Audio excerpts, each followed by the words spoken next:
Hi friends, girls P S C നോട്ട്ബുക്കിലേക്ക് സ്വാഗതം.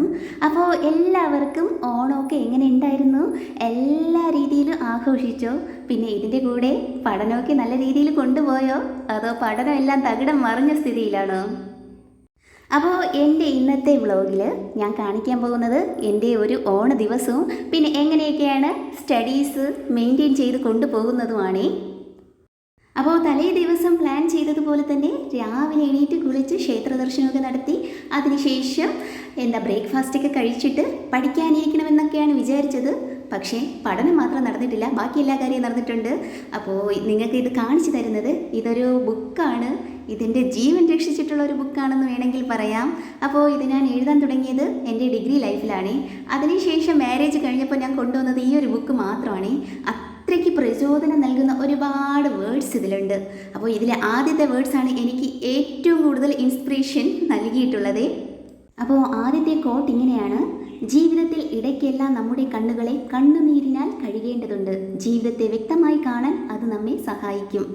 അപ്പോൾ ഈ ഒരു വേർഡ് ചിലർക്കൊന്നും അങ്ങനെ വലിയ പ്രചോദനം കാണത്തില്ല. പക്ഷേ എൻ്റെ ഡിഗ്രി ലൈഫിൽ ഞാൻ ഏറ്റവും കൂടുതൽ സ്ട്രഗിൾ ചെയ്ത സമയമാണെന്ന് പറയാം. പലതവണ സൂയിസൈഡ് വരെ ചെയ്യണമെന്ന് ഒരുപാട് തവണ വിചാരിച്ച ദിവസങ്ങളിലൂടെയാണ് കടന്നുപോയത്. ആ സമയത്താണ് ഈ ഒരു കോട്ട് എൻ്റെ കണ്ണിൽ കണ്ടത്. അന്ന് തന്നെ കുറിച്ചെടുത്തു. അതിന് വേണ്ടിയിട്ടൊരു ബുക്കും മാറ്റി വെച്ചു. അതിനുശേഷം കാണുന്ന എല്ലാ പ്രചോദനമുള്ള കോട്ട്സും ഇങ്ങനെ എഴുതി വെക്കും കേട്ടോ. ഇതിൽ ഒരുപാട് കോട്ട്സ് ഉണ്ട്. അപ്പോൾ എല്ലാവരുടെയും ജീവിതത്തിലും ആരോടും ഷെയർ ചെയ്യാൻ പറ്റാത്ത ഒരുപാട് സങ്കടകരമായ ഒരുപാട് കാര്യങ്ങൾ കാണുമല്ലേ. അപ്പോൾ ഞാൻ എൻ്റെ അമ്മയോടോ എൻ്റെ ആരോടും ഷെയർ ചെയ്യാത്ത ഒരുപാട് സങ്കടമുള്ള ദിവസങ്ങളിലൂടെ കടന്നുപോയ നാളുകളാണ് എൻ്റെ ഡിഗ്രി ലൈഫ്. അപ്പോൾ ആ സമയത്തേക്ക് ഓരോ വേർഡ്സ് എഴുതി വയ്ക്കുന്നത് ഞാൻ പല ദിവസവും പലപ്പോഴായിട്ട് ചില ദിവസങ്ങളിൽ ഒരു 10-20 പ്രാവശ്യമെങ്കിലും ഓരോരോ കോട്ട്സായിട്ട് എടുത്ത് വെച്ച് വായിക്കും. അങ്ങനെയാണ് എനിക്ക് പ്രചോദനം കിട്ടിയിട്ടുള്ളത്. അപ്പോൾ വീണ്ടും ഈ ബുക്ക് ഞാൻ എടുത്തു വച്ചിട്ടുണ്ട്. അപ്പോൾ എനിക്കിപ്പോൾ PSC പഠനം അതാണ് ഇപ്പോൾ എൻ്റെ ഏറ്റവും വലിയ ലക്ഷ്യം. അപ്പോൾ ഞാൻ പല തവണയും മോട്ടിവേഷൻ കിട്ടാതെ സ്റ്റഡീസ് ബ്രേക്ക് ചെയ്യുമ്പോൾ ഒരുപാട് സ്ട്രഗിൾ ചെയ്യുന്നുണ്ട്. അപ്പോൾ ഞാൻ ഈ ബുക്ക് തന്നെ പൊടി തട്ടി എടുത്തിട്ട് വീണ്ടും സ്റ്റാർട്ട് ചെയ്യുകയാണ് കേട്ടോ. അപ്പോൾ ഈ ഇടയ്ക്ക് എനിക്ക് കിട്ടിയ ഒരു ഇമ്പോർട്ടൻ്റ് കോട്ടാണ്. എനിക്ക് ഏറ്റവും അത്യാവശ്യമാണ് അതിപ്പോൾ. കാരണം ഞാനൊരു പഠിത്ത കാര്യത്തിൽ മാത്രം പെർഫെക്ഷനിസ്റ്റാണ്. അതുകൊണ്ട് ഈ ഒരു കോട്ട് കേട്ടോടെ ഞാൻ ഈ ബുക്ക് തപ്പിപ്പിടിച്ച് എഴുതുന്നതാണ്. വേറൊന്നുമല്ല കേട്ടോ, സിമ്പിളാണ്. പക്ഷേ എന്നെ ഒരുപാട് ചിന്തിപ്പിച്ച കോട്ടാണ്. ലവ് യുവർ ഇംപെർഫെക്ഷൻസ് എന്നതാണ് ആ കോട്ട്. പിന്നെ ഈ കോട്ട് എന്നെ ഇത്രയും ഏറെ സ്വാധീനിക്കാൻ കാരണം വേറൊന്നുമല്ല കേട്ടോ. ഞാൻ എന്നും പഠിക്കാൻ വേണ്ടിയിട്ട് പ്ലാൻ ചെയ്യാറുണ്ട്. പ്ലാനിങ് ഒക്കെ കാണാൻ വലിയൊരു കോമഡിയാണ് കേട്ടോ. പക്ഷേ അതിൽ ഏതെങ്കിലും ഒന്ന് എന്നെ കൊണ്ട് അച്ചീവ് ചെയ്യാൻ പറ്റിയില്ലെങ്കിൽ പിന്നെ മൊത്തം റിഗ്രറ്റ് ആയിരിക്കും. പിന്നെ ഞാൻ പഠിക്കത്തേയില്ല. അതോടെ സ്റ്റോപ്പ് ചെയ്തിട്ട് അയ്യോ എന്നെ കൊണ്ട് എന്തുകൊണ്ട് അങ്ങനെ പറ്റിയില്ല, പഠിക്കാൻ പറ്റിയില്ല, അയ്യോ ഇനി എന്തായാലും നാളെ തുടങ്ങാം. എപ്പോഴും അങ്ങനെയാണ്. നാളെ തുടങ്ങാം എന്ന് വിചാരിച്ച് പെർഫെക്ഷൻ നോക്കി എൻ്റെ സ്റ്റഡീസും എൻ്റെ സമയവും എല്ലാം പോകുന്നുണ്ട്. അതെനിക്ക് അറിയാമെങ്കിലും ആ പഠന സമയത്ത് മാത്രം ഞാൻ ഇതൊന്നും ഓർക്കാറില്ല. വീണ്ടും ഇങ്ങനെ നടക്കാറാണ് പതിവ്. അതുകൊണ്ടാണ് ഈ ഒരു കോട്ട് ഞാൻ അങ്ങനെ എഴുതി വെച്ചത് കേട്ടോ. പിന്നെ ഓണമായതുകൊണ്ട് ഇനി കുറച്ച് ദിവസം വീട്ടിൽ ചെന്ന് നിൽക്കാമെന്നൊക്കെ കരുതിയിരിക്കുകയാണ്. അതുകൊണ്ട് എൻ്റെ ബുക്കൊക്കെ എടുത്തുകൊണ്ട് പോവുകയാണ് കേട്ടോ. അതുപോലെ ഞാൻ എല്ലാ തവണയും പോകുമ്പോൾ ബുക്കെല്ലാം എടുത്തുകൊണ്ട് പോകാറുണ്ട്. പക്ഷേ ഒരു തവണ പോലും പഠിച്ച ചരിത്രമില്ല. പക്ഷേ ഒരു തവണ മാത്രം ഞാൻ കൊണ്ടുപോയിട്ടില്ലായിരുന്നു ബുക്ക്. പക്ഷേ അന്ന് മൊത്തം സങ്കടമായിരുന്നു. ഞാൻ ബുക്ക് കൊണ്ടുവന്നായിരുന്നെങ്കിൽ ഞാൻ പഠിച്ചേനേ എന്ന് എപ്പോഴും സങ്കടമായിരുന്നു. അതുകൊണ്ട് ഞാൻ ബുക്കൊക്കെ ഏറ്റവും അടിയിലെടുത്ത് ഒളിച്ചു വെച്ചിരിക്കുകയാണ് കേട്ടോ. വീട്ടിൽ നിന്ന് പറഞ്ഞിട്ടുണ്ട്, ബുക്കൊന്നും ദയവ് ചെയ്ത് എടുത്തുകൊണ്ട് പോകരുത്, ബാഗിന് വെയിറ്റ് കൂട്ടരുത്, നീ എന്തായാലും പഠിക്കാൻ പോകുന്നില്ല, പിന്നെ എന്തിനാണ് ഇതെല്ലാം എടുത്തുകൊണ്ട് പോകുന്നത്. എൻ്റെ ഒരു മനസ്സമാധാനത്തിനാണ് കേട്ടോ ഈ ബുക്കെല്ലാം എടുത്ത് വെച്ചിരിക്കുന്നത്. അപ്പോൾ ഞാൻ ഓണം കഴിഞ്ഞിട്ടായിരിക്കും വീട്ടിൽ പോകുന്നത്.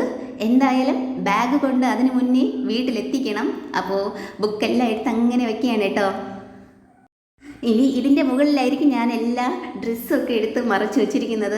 എന്തായാലും അവസാനം പൊക്കിയിട്ടുണ്ട് ബാഗിൻ്റെ വെയിറ്റ് കാരണം. എന്താണ് ഇത്ര വെയിറ്റ് എന്ന് പിന്നെ ഞാൻ പറഞ്ഞു, ഞാൻ PSC പഠിക്കാൻ വേണ്ടിയിട്ട് ബുക്കെല്ലാം കൂടെ കൊണ്ടുപോകുന്നതാണെന്ന്. എന്തായാലും വീട്ടിൽ ചെന്നിട്ട് പഠിക്കണമെന്നാണ് പ്ലാൻ ചെയ്തിരിക്കുന്നത്. നമ്മൾ ഓണസദ്യയൊന്നും വച്ചിട്ടില്ല ഇന്ന്. കാരണം ഇന്നൊരു കല്യാണമുള്ളതാണ്. അപ്പോൾ കല്യാണത്തിന് പോയിട്ട് അവിടുന്ന് നല്ല കുശാലായിട്ട് കഴിക്കാമെന്നാണ് പ്ലാൻ ചെയ്തിട്ടുള്ളത്. അപ്പോൾ 10:30ക്കും 11:30ക്കുമാണ് കല്യാണം. ഞാനിവിടെ നിൽക്കുന്ന സമയം 11 മണി കഴിഞ്ഞിട്ടുണ്ട്. ഏകദേശം 11:30 ആവാറായപ്പോഴാണ് വീട്ടിലേക്ക് കല്യാണത്തിന് പോകാൻ വേണ്ടിയിട്ട് തിരിക്കുന്നത്. പിന്നെ ഇത് വന്നിട്ട് എൻ്റെ മേക്കപ്പ് സെറ്റ് ഐറ്റംസ് ആണ്. എല്ലാ സാധനവും ഉണ്ട്, പക്ഷേ ഞാൻ കൂടുതൽ യൂസ് ചെയ്യുന്നത് ഒരു ഐലൈനറും ഒരു പൊട്ടും മാത്രമാണ് കേട്ടോ.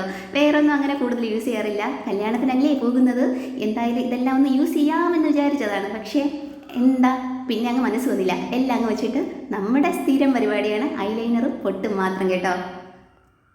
പിന്നെ നമ്മൾ കല്യാണത്തിന് എത്തിയപ്പോഴത്തേക്കും കെട്ടൊക്കെ കഴിഞ്ഞിട്ടുണ്ടായിരുന്നു. അങ്ങനെ കുറച്ച് നേരം ഫോട്ടോ എടുക്കുന്നതെല്ലാം കണ്ടുകൊണ്ടിരുന്നതിന് ശേഷം ലാസ്റ്റ് കളരിക്കാണ് കേട്ടോ സദ്യ കഴിക്കാനേ കയറിയത്. അതുകൊണ്ട് നമുക്ക് മിക്ക ഐറ്റംസും കിട്ടിയിട്ടില്ല.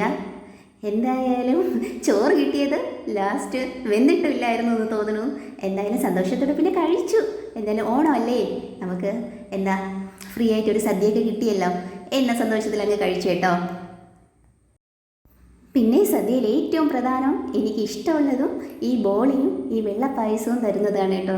അപ്പോൾ പായസമൊക്കെ കുടിച്ച് നല്ല രീതിയിൽ സന്തോഷിച്ച് അങ്ങനെ കല്യാണ വീട്ടിൽ നിന്ന് ഇറങ്ങി ഒരു ബന്ധുവിൻ്റെ വീട്ടിലേക്ക് പോയി. അപ്പോൾ പോയിക്കൊണ്ടിരിക്കുന്നത് ബന്ധുവിൻ്റെ വീട്ടിൽ പോയപ്പോൾ വളർത്തു മീനിനെ കാണിച്ചു തരാമെന്ന് പറഞ്ഞ് നമ്മൾ ഒരു ചെറിയ വഴിയിൽ കൂടെ കൊണ്ടുപോകുന്നതാണേ. അപ്പോൾ വളർത്തു മീൻ കാണാൻ വേണ്ടിയിട്ടുള്ള ആകാംക്ഷയിൽ ഓടിപ്പോവുകയാണ്.